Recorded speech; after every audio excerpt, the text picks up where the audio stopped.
Sorry. Origin and background, উৎপত্তি ও প্রেক্ষাপট আমরা জানলাম।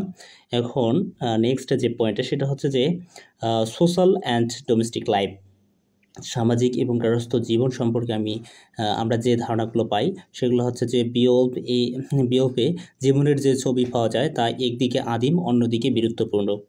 এবং যুদ্ধ শেষে তারা গান শুনে ভোজ করত এবং ঘুমিয়ে পড়তো। এ ছিল তাদের দৈনন্দিন কাজ, এবং তাদের জীবনের আনন্দ ছিল কম, কিন্তু মর্যাদা ও কর্তব্য ছিল প্রবল। প্রকৃতির বিরুদ্ধে তাদের অবিরাম লড়াই এর এই পরিবেশের মধ্যেই প্রতিফলিত হয়েছে, তো সোশ্যাল অ্যান্ড ডোমেস্টিক লাইফ আমরা এই বিষয়গুলো তুলে আনবো, যে তখনকার সমাজের সমাজে কোন প্রথাগুলো, কোন বিষয়গুলো ছিল। যেমন ছিল দে ফট ব্রিফলি, তারা সাহসিকতার সঙ্গে যুদ্ধ করত, ফিক্সড ওয়েল উৎসব করত, এবং দেন এনজয়েড মিউজিক বাজিয়ে এনজয় করত, অ্যান্ড দেন রেস্টেড, এবং তারা ঘুমাতে যেত। এবং তারপর আমরা আরও দেখতে পাই যে the man were brave, loyal and serious. তারা মানুষগুলো ছিল সাহসী, বিশ্বস্ত এবং serious. Life to them was a somber business, তারা ছিল গম্ভীর কোনো বিষয়ে। এই বিষয়গুলো আমরা পাই। The landscapes in dark and cold, তখন সেখানকার অবস্থা আবহাওয়া ছিল অন্ধকার এবং ঠান্ডা। Storms sweeps the sea and the land, reflecting their hard struggle with nature, তাদের প্রকৃতির সাথে অনেক যুদ্ধ করে টিকে থাকতে হয়েছিল আর কি। এই বিষয়গুলো আমরা তুলে আনবো। তো দেন তারপরে হচ্ছে যে political system and the kings role, রাজনৈতিক কাঠামো ও রাজাধিপতির ভূমিকা। রাজাধিপতির ভূমিকা কেমন ছিল, পলিটিক্যাল সিস্টেমটা কেমন ছিল, সেগুলো আমরা এখানে তুলে ধরবো। যেমন সমাজের সর্বোচ্চ স্থানে ছিলেন রাজা যুদ্ধ শেষে সাহসী যোদ্ধাদের দান করতেন। কি দান করতেন? যে বিভিন্ন অলংকার দান করতেন। এই rain, jewels, swords and horse, এগুলো তাদেরকে দান করতেন। রেইনস রাজত্ব দিত, জুয়েলস মণিমুক্তা দিত, সোয়ার্ড অস্ত্র দিত, এবং ঘোড়া দিত, ইত্যাদি দিত আর কি। তিনি ছিলেন জনগণের রক্ষক ও বন্ধু দুটোই। জনগণের সাথে বন্ধুত্বপূর্ণভাবে মিলেমিশেই থাকতো। এবং রাজসভায় ছিলেন নানা পদাধিকারী, সেখানে ভোজ বা সঙ্গীত ছিল নিয়মিত। রাজসভায় অনেক ক্যাটাগরির মানুষ থাকতো। যেমন রাজসভা কোর্টস এর ইনক্লুডেড ছিল কাউন্সিলর্স পরামর্শদাতা। কাউন্সিলর ছিল একজন কিছু কাউন্সিলর ছিল যারা পরামর্শ দিত বিভিন্ন বিষয়ে। হেরাল্ড ছিল, যারা দূত, হেরাল্ড, তারা বিভিন্ন খবর বা বার্তা পাঠাইতেছিল অন্য জায়গায়, বিভিন্ন রাজদরবার থেকে অন্য প্রজাদের কাছে। এবং বক্তা ছিল, স্পোকসম্যান ছিল, এবং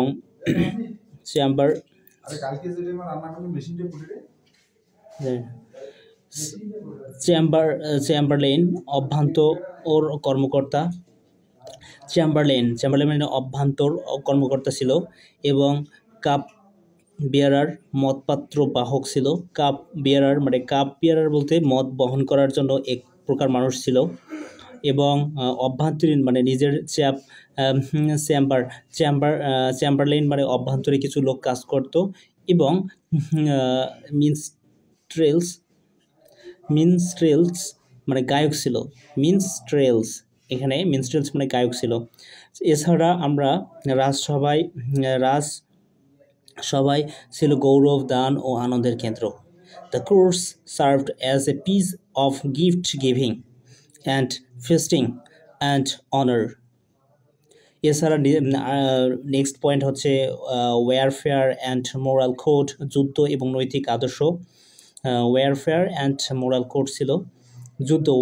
যুদ্ধ was the chief occupations of the Anglo Saxons, যুদ্ধ ছিল তাদের জীবনের মুখ্য কর্ম। যুদ্ধ ছিল, যুদ্ধ ওয়ার ছিল দ্য চিফ অকুপেশনস, মানে সবচেয়ে মুখ্য পেশা, chief occupations of the Anglo Saxons. Cowardice, তারা ছিল মানে কাওয়ার্ডিস ওয়াজ হেডেড, তারা ভীতুদেরকে ঘৃণা করত। হোয়াইল ব্রেভি অ্যান্ড অনার ওয়ার অ্যাডমিরার্ড, তাদেরকে প্রশংসা করত যারা সাহসী এবং মর্যাদাবান ছিল। এছাড়া আমরা দেখতে পাই তাদের বিশ্বাস ছিল বীরত্বপূর্ণ মৃত্যু স্বর্গের পথ খুলে দেয়। They believed that dying bravely would open the gates of heaven. They also sang, তারা গাইতো ডার্স, শোকগাথা, ডার্স DIRJES, ডার্স মানে শোকগাথা, ফর দ্য হেড ওয়ারিস, মৃত যোদ্ধাদের জন্য শোকগাথা গাইতো। A sign of the respect and mourning, এটা ছিল একটা চিহ্ন যে সম্মানের এবং শোক প্রকাশ করার একটা চিহ্ন। এছাড়া আমরা দেখতে পাই ওম্যানস পজিশন, নারীদের অবস্থান কেমন ছিল তা আমরা লক্ষ্য করতে পারি। সমাজের নারীদের অবস্থান ছিল খুব সম্মানজনক। তারা যোদ্ধাদের পানীয় দিত, উপহার দিত, অনেক সময় শান্তির দূত হতো। মানে এছাড়া রানী ওয়েলথিও বা বিওফকে আন্তরিকভাবে অভ্যর্থনা করেন। তো এই বিষয়গুলো আমরা দেখতে পাই। ওম্যান এনজয়েড উপভোগ করতো a high position in society. They served, তারা সার্ভ করতো ড্রিঙ্কস এবং honours. Heroes and sometimes acted as peace makers আমরা এটাকে নেগেটিভলিও বলতে পারি অ্যামং ট্রাইবস। এছাড়া ফর এক্সাম্পল কুইন, মানে এক্সাম্পল স্বরূপ আমরা বলতে পারি কুইন ওয়েলথ্রিউ কে ছিল? ওই যে রাজা হর্টগারের রানী ওয়েলকাম করেছিল বিওফকে with warmth and gratitude after his victory, মানে বিজয়ের পর। তারপর ফিউডস অ্যান্ড ট্রিবাল কনফ্লিক্টস, মানে ফিউডস মানে হচ্ছে মানে গোত্রবিরোধ, অ্যান্ড ট্রিবাল কনফ্লিক্টস রক্ত শত্রুতা, মানে এই বিষয়টা আমরা দেখতে পাই সেখানে। কারণ যখন গ্রেন্ডেলকে মারা হয় তার মা কিন্তু প্রতিশোধ নিতে আসে। তো এটা থেকে বলা যাচ্ছে যে গোত্রবিরোধ বা প্রতিশোধের প্রথা ছিল সমাজের মধ্যে। War common in society, although যদিও murder was considered sinful, the revenge court often demanded blood for blood, মানে যদিও হত্যা একটা বড় ধরনের পাপ হিসেবে ধরা হতো, কিন্তু মানে মৃত্যুর জন্য মৃত্যু, রক্তের জন্য রক্ত, এটা প্রতিশোধ স্বরূপ ছিল। দেন তারপর আমরা লক্ষ্য করতে পারি ফিলোসফিক্যাল আউটলুক, দার্শনিক মনোভাব ছিল। তারা বিশ্বাস করত মানুষের জীবন ভাগ্যের নিয়ন্ত্রণে,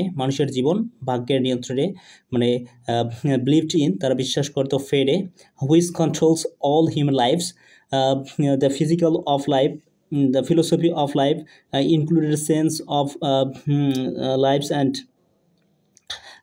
নাথিংনেস, মানে জীবনের ক্ষণস্থায়িতা নিয়ে তারা ইনক্লুড ছিল তাদের এর মধ্যে। আর ইনএভিটেবল অফ ডেথ, মৃত্যুর অনিবার্যতা তারা জানতো, এবং ফিউটিলিটি অফ প্রেড, অহংকারের ব্যর্থতা ছিল। তারা জানতো জীবন ক্ষণিক কিন্তু অবধারিত, মৃত্যু অবধারিত, আর অহংকার নিরর্থক, এই বিষয়গুলো তারা জানতো। এবং আর্টিস্টিক অ্যান্ড কালচারাল রিফাইনমেন্ট, নান্দনিকতা এবং সাংস্কৃতিক রুচি, আর্টিস্টিক অ্যান্ড কালচারাল রিফাইনমেন্ট। যোদ্ধা হলেও তারা শিল্প এবং সৌন্দর্য প্রেমী ছিল। তাদের রাজসভা ছিল চমৎকার, সোনার নকশা ও কারু কাজে সজ্জিত, মানে আর্টিস্টিক। যেমন আমরা দেখতে পারি যে despite being warriors they loved beauty and admired art, মানে যোদ্ধা হলে তারা শিল্প এবং সৌন্দর্যের প্রেমী ছিল। The hall of Herod, the hall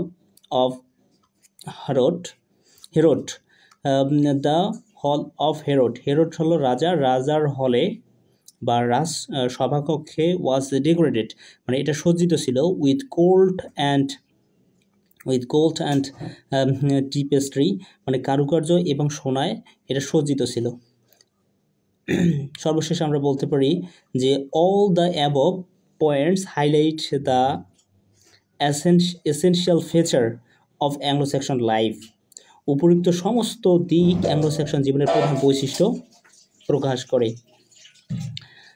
from বিওল্ফ থেকে উই লার্ন আমরা শিখি যে they valued honour loyalty and courage above all. They were hardworking fearless and faithful, a society built on the ideas of bravery and royalty. তারা ছিল এক যোদ্ধা সমাজ যেখানে সাহস ও আনুগত্যই ছিল ধর্ম। তাজ এভাবে বেলস mirrors the inter Anglo-Saxon civilization in its most vivid form. এর কাব্য অ্যাংলো-স্যাক্সন যুগের পুরোচিত্র তুলে ধরে। এটিকে আমরা আরও লেখার সময় কিছু তথ্য অ্যাড করে বড় করে লিখব। এছাড়া আরও লেখার জন্য এবং লিখতে লিখতে সুবিধা হয় তার জন্য আমি আরও কিছু অ্যাড করেছি কোটেশন। সেটা হচ্ছে যে ব্রেভারি অ্যান্ড হিরোইজম ছিল, সাহস ও বীরত্ব। লয়্যালটি অফ দ্য কিং, মানে রাজার প্রতি আনুগত্য প্রকাশ করেছিল। রাজার জন্য ওরা জীবন দিবে এবং চাইলে কিন্তু রাজাকে হত্যাও করতে পারতো, কিন্তু ওটা করতো না ওরা, কিন্তু রাজার যা বলতো তাই শুনতো। ইম্পর্টেন্ট অফ কিনশিপস, আত্মীয়তার গুরুত্ব দিত। মানে আমরা দেখতে পারি যে কোনো এক সময় বিওল্ফের বাবা কে সাহায্য করেছিল রাজা হর্তগার। তার জন্য তিনি কিন্তু যখন শুনতে পারে যে রাজা হর্তগারের রাজ্যে গ্রেন্ডল নামক মনস্টার আক্রমণ করতেছে এবং রাজা খুব বিপদে, তখন তিনি ছুটে আসেন সমস্যা সমাধানের জন্য। এরপর আমরা আরও লক্ষ্য করতে পারি যে সমাজের কেন্দ্র হিসাবে মিড হল ছিল আনন্দ এবং যুদ্ধ করে এসে আনন্দ উপভোগ করার একটা জায়গা। সেখানে তারা কি করতো, বিভিন্ন মদ পান করতো, নাচানাচি করতো ইত্যাদি, গান গাইতো ইত্যাদি করতো, এনজয় করতো আর কি। দ্য ওরিয়র কোড, যোদ্ধা কোড ছিল, মানে যোদ্ধাদের একটা নির্দিষ্ট নীতি ছিল। বিলিভ ইন ফেট, তারা ভাগ্যে বিশ্বাস করত। জেনারসিটি অফ কিংস, মানে রাজার উদারতা ছিল অনেক। রাজা যখন কোনো যোদ্ধা জয় করে আসতো তখন তারা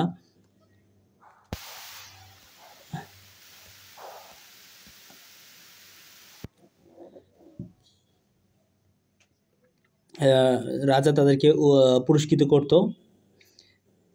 এটা হচ্ছে বলা হচ্ছে যে generosity of kings. funeral rites and after life belief, মানে অন্ত্যেষ্টিক্রিয়া ও পরকালের বিশ্বাস ছিল তাদের। এবং struggle between God and evil, মানে গুড অ্যান্ড ইভিল, মানে ভালো মন্দের যে জন্য সংগ্রাম তারা সেটা করেছিল।